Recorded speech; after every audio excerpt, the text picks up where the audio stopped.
नमस्ते दोस्तों। Doctor joggers Ayurveda health series में आप सभी का स्वागत है। आज हम बहुत ही इंटरेस्टिंग टॉपिक पे डिस्कशन करने वाले, वो है पिंपल्स मतलब एक्ने या युवान पीढ़ी का। सुंदर दिखना कौन नहीं चाहता, लेकिन जब मुंह पे कील मुहासे या पिंपल्स आ जाते हैं तो जनरली जो यंगस्टर्स होते हैं, युवा होते हैं, वो अंडर कॉन्फिडेंस चले जाते हैं और वो सोसाइटी में घूमना पसंद नहीं करते। तो हम इस वीडियो में देखेंगे कि इसके क्या कारण होते हैं, इसमें क्या परहेज करना चाहिए और इसकी क्या सेफ और सुरक्षित आयुर्वेद चिकित्सा की जा सकती है। अगर आपको यह वीडियो पसंद आता है तो आप हमारे चैनल को सब्सक्राइब कीजिए और अपने दोस्तों के साथ इसे शेयर कीजिए, जिससे जो भी इस बीमारी से सफर कर रहा हो उसको इस चिकित्सा का लाभ मिले। मुंह की त्वचा में जनरली दो तरफ के ग्लैंड्स होते हैं। एक होते हैं स्वेट ग्लैंड होते ग्लैंड्स, हैं दूसरा सेबेसियस और ग्लैंड। ये और स्वेट ग्लैंड होते हैं। स्वेट ग्लैंड और सेबेसियस ग्लैंड का काम होता है कि हमारा त्वचा का फंक्शन प्रॉपर रखा जाए।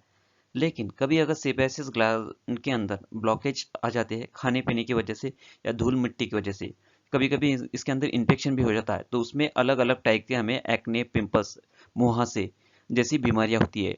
ये जनरली युवा अवस्था में ही ज़्यादा देखने को मिलती है। जैसा कि हम इस स्लाइड में देख पा रहे हैं, ये मुहासे के अलग अलग टाइप होते हैं, जिसको black head, white head, papule, pustule, nodule कहा जाता है। इस टाइप का प्रेजेंटेशन हमको अलग अलग पेशेंट में देखने को मिलता है। सबसे पहले हमें यह जानना जरूरी है कि मुहासे या पिंपल्स या एक्ने होने के क्या क्या कारण है। तो इसमें सबसे पहले कारण होता है कि हार्मोन्स का चेंजेस, मतलब हार्मोनल चेंजेस की वजह से शरीर में कुछ ऐसे हार्मोन्स होते हैं जिनका शरीर के लिए काफ़ी बेनिफिशियल उपयोग होता है, लेकिन वो अगर कम या ज़्यादा होते हैं, जैसे कि एंड्रोजन का मात्रा अगर कम ज़्यादा हो जाती है, तो उसकी वजह से मुहासे बढ़ते हैं। उसके बाद प्यूबर्टी के अंदर खास करके महिलाओं के अंदर ईस्ट्रोजन प्रोजेस्टेरोन का अगर इम्बैलेंस होता है, तो उसकी वजह से भी मुहासे होते हैं। उसके बाद जिनको पीसीओडी होती है, उनमें मुहासे ज़्यादा देखे जाते हैं। जो अपने स्किन की केयर प्रॉपर नहीं करता है, उन लोगों में मुहासे ज़्यादा देखने को मिलते हैं। जिन बच्चों के माँ बाप में अर्ली एज के अंदर अगर पिंपल्स रहते हैं, तो उनके बच्चों में भी ऐसे देखा जाता है, इसलिए ये हेरिडिटरी भी पाया जाता है। और आजकल जो देखने में जो आ रहा है वो है स्ट्रेस। तो स्ट्रेस की वजह से हमारा मेटाबॉलिज्म खराब होता है और उसके वजह से शरीर में टॉक्सिन जमा होते हैं, और उसकी वजह से सीबेसियस ग्लैंड के अंदर ब्लॉकेज डेवलप होते हैं, और जहाँ ब्लॉकेज होते हैं वहाँ पे सीबम जमा हो जाता है, और उसकी वजह से एक्ने जैसी बीमारियां देखने को मिलती है। या फिर जो लोग हीट या सन एक्सपोजर में ज़्यादा जाते हैं, उनको भी मुहासे होते हैं। जो त्वचा की हाइजीन प्रॉपर नहीं रख पाता है, ऐसे लोगों के अंदर भी बैड हाइजीन की वजह से मुहासे देखने जाते हैं। और जो लोग ज़्यादा ग्लाइसेमिक इंडेक्स, मतलब ज़्यादा शुगर वाली चीज़ें खाते हैं, उनमें भी मुहासे ज़्यादा प्रमाण में पाए जाते हैं। आयुर्वेद के हिसाब से अगर सोचा जाए, तो शरीर में अगर वात, पित्त, कफ इनका अगर इम्बैलेंस हो जाए, खास करके कफ का बढ़ना और पित्त दोष का बढ़ना मुहासों के लिए रिस्पॉन्सिबल रहता है। जो लोग ज़्यादा ऑयली या फैटी फूड खाते हैं, जो लोग ज़्यादा नॉनवेज खाते हैं, जिनके खाने में स्पाइसी ज़्यादा होता है, इनकॉम्पेटिबल फूड यानी विरुद्ध आहार जिसको आयुर्वेद में कहा गया है, यानी दो चीज़ें जो साथ में नहीं खाना चाहिए, ऐसी चीज़ें अगर खाते हैं तो उससे भी मुहासे बढ़ते हैं। कॉन्स्टिपेशन यानी जिन लोगों का पेट साफ नहीं होता, उन बच्चों में ज़्यादातर मुहासे देखे जाते हैं। विधायी अन्न यानी दही जैसी चीज़ें रोज रोज अगर ज़्यादा मात्रा में खाई जाए, तो मुहासे या फिर अन्य स्किन की बीमारियां मोस्टली देखी जाती है। इसीलिए दही बहुत कम मात्रा में खाना चाहिए।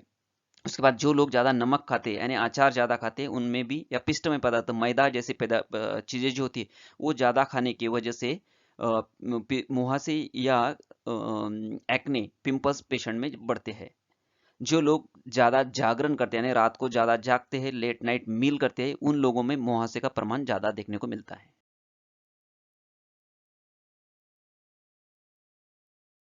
अब हम मोस्ट इंपॉर्टेंट टॉपिक की तरफ आएंगे, वो है इसमें क्या ट्रीटमेंट करना चाहिए। एक तो जो कारण होते हैं उससे बचना चाहिए, और ट्रीटमेंट के अंदर हमें दिन में 5 से 6 बार फेस क्लीन करना चाहिए सादे गुनगुने पानी से, और बहुत ज़्यादा फेस को रब नहीं करना है, जिसकी वजह से मुहासे एक जगह से दूसरी जगह भी फैल सकते हैं। उसके बाद स्टीम लेना है, लेकिन स्टीम में रोज लेने की नहीं है, हफ्ते में 1 या 2 बार हम ले सकते हैं, महीने में 3-4 बार ज़्यादा से ज़्यादा स्टीम लेना चाहिए। स्टीम लेने की वजह से वहाँ के सेबेसियस ग्लैंड का सिक्रीशंस प्रॉपर होता है और वहाँ का ब्लॉकेज हट जाता है, जिसकी वजह से सीबम वहाँ जमा नहीं होता और हमें एक्ने बार बार नहीं होते।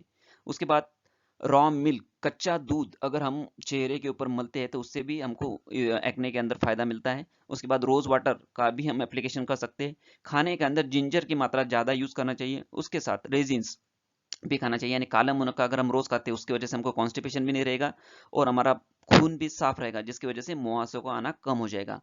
और मॉइस्चराइजर, नेचुरल मॉइस्चराइजर यूज करना चाहिए, कोई भी केमिकल युक्त मॉइस्चराइजर यूज नहीं करना है जिसके अंदर कोकोनट मिल्क है, टी ट्री ऑयल है। ऐसी चीजों से हम मुहासों से बच सकते हैं। अब हम देखेंगे कि आयुर्वेद में इसके क्या मेडिसिन है। खास करके आयुर्वेद में इसके लिए रक्त शुद्धिकरण, ब्लड प्यूरिफायर मेडिसिन दी जाती है, जिसको महामंजिष्ठ आदि काढ़ा जैसी दवाइयाँ जो होती है, जो ब्लड को प्यूरिफाई करती है। उसके बाद गंधक रसायन है, कैशोर गुग्गुल है, त्रिफला गुग्गुल है, आरोग्यवर्धिनी वटी, ऐसे कई दवाइयाँ हैं जो ब्लड को साफ करके या सेबेसिस ग्लैंड का फंक्शन प्रॉपर करके मुहासों को हमेशा के लिए हटाते हैं। लेकिन इस दवाई को सिलेक्शन आपके पेशेंट के कंडीशन पे डिपेंड होता है, इसीलिए किसी अच्छे आयुर्वेद कंसल्टेंट को कंसल्ट करके ही इसकी दवाइयाँ लेनी चाहिए। आयुर्वेद में सबसे ज्यादा इंपॉर्टेंस अगर किसी चीज को दिया है वो है लोकल एप्लीकेशन, यानी बहुत सी बीमारी में लोकल एप्लीकेशन बोला है। तो यहाँ पे कील मुहासे या एक्ने के अंदर हमको तरह तरह के लेप अप्लाई करना पड़ता है, आपके प्रकृति के हिसाब से, आपके स्किन के हिसाब से या आपके मुहासे के टाइप्स के हिसाब से। इसमें अलग अलग मेडिसिन यूज की जाती है जो एक आयुर्वेदिक फिजिशियन ही बता सकता है। तो जनरली हम हमारे घर में हल्दी होती है, चंदन, इसका लेप हम लगा सकते हैं, या फिर धनिया का पाउडर का भी लेप लगा सकते हैं, या फिर ज्येष्ठ मध जो सबको पता है, ज्येष्ठ मध का अगर हनी के साथ मिलाकर अगर लेप लगाते तो मुहासों में फायदा होता है। ये सभी ट्रीटमेंट करने के बाद भी अगर आपके मुहासे ठीक नहीं होते तो आयुर्वेद में वर्णित पंचकर्म द्वारा आपको ये मुहासे ठीक किया जा सकते हैं। इसके अंदर वमन, यानी शरीर को उल्टी करवा के वहां का कफ दोष बाहर निकला जाता है, या फिर विरेचन जिससे पित्त बाहर निकला जाता है। उसके बाद आयुर्वेद में एक नश्य थेरेपी कहा जाता है, जो कि वहां के मुंह के हिस्से की कफ दोष जो जमा होता है वो बाहर निकाला जाता है। उसके बाद लीच थेरेपी इसमें बहुत ही ज़्यादा इफेक्टिव होते हैं। लीच एप्लीकेशन की वजह से मुहासे को हमेशा के लिए दूर किया जा सकता है। जैसा कि आयुर्वेद में कहा गया है कि कोई भी बीमारी गलत खान पीन की वजह से ही होती है, तो हमारा प्रॉपर खाना पीना बहुत ज़रूरी है। खास करके एक्ने के अंदर अगर हमको स्किन हेल्थ प्रॉपर रखना है तो उसके लिए प्रोबायोटिक्स का हमारे खाने के अंदर होना बहुत ज़रूरी है। छाछ, दही, ऐसी चीज़ें कम मात्रा में। उसके बाद विटामिन ए जैसे कि गाजर आदि, जो फ्रूट्स जिंक एंड सेलेनियम में ज़्यादा हो, जैसे कि होल ग्रेन्स है, नट्स है, लेग्यूम्स है, इसके अंदर जिंक और सेलेनियम ज़्यादा मात्रा में होता है, वो भी हमें हेल्पफुल रहता है। उसके बाद जिस चीज़ों में एंटीऑक्सीडेंट्स होते हैं, ऐसे ब्रोकोली या ऑरेंजेस, ऐसी चीज़ें हमको खाना चाहिए। उसके बाद विटामिन बी जिसमें जाता है, जैसे कि स्पेनच है, नाशपाती है, मिल्क है, ऑरेंजेस और लेमन, इसके अंदर विटामिन बी काफ़ी मात्रा में होता है, तो इसका हमें सेवन करना चाहिए। उसके बाद योगा अच्छी तरह से करना चाहिए। मेडिटेशन का बहुत ज़्यादा इंपॉर्टेंस इसके अंदर है, क्योंकि अगर मेडिटेशन हम करते हैं तो उसके वजह से स्ट्रेस का लेवल कम हो जाता है, और स्ट्रेस अगर शरीर में कम है तो हमारा मेटाबॉलिज्म प्रॉपर होता है, टॉक्सिन का डिपोजिशन कम होके एक्ने में सुधारने में मदद मिलती है, या फिर एक्ने पैदा ही नहीं होते। और जिन लोगों को कॉन्स्टिपेशन रहता है, ऐसे लोगों ने या फिर ऐसे बच्चों ने त्रिफला का चूर्ण 3 ग्राम 5 से 7 दिन तक लेना चाहिए। ये कंटिन्यू नहीं लेना चाहिए। 5 से 7 दिन के अंदर अगर आपका पेट साफ होता है तो आपको कील मुहासों से छुटकारा मिल सकता है। उसके साथ इसमें हम क्या क्या परहेज करना चाहिए, तो आयुर्वेद में बोले हुआ लवण और विधाई और कटु तिक्त रसात्मक द्रव्य नहीं खाना चाहिए। इसका मतलब दही कम मात्रा में खाए, नमक कम खाना चाहिए। उसके बाद ऑयली फैटी फूड कम खाना चाहिए, स्पाइसी फूड कम खाना चाहिए, नॉनवेज की मात्रा कम होना चाहिए। और जिन चीज़ों में ग्लाइसेमिक इंडेक्स यानी शुगर की मात्रा ज़्यादा है, ऐसी चीज़ें हमको कम से कम खाना चाहिए।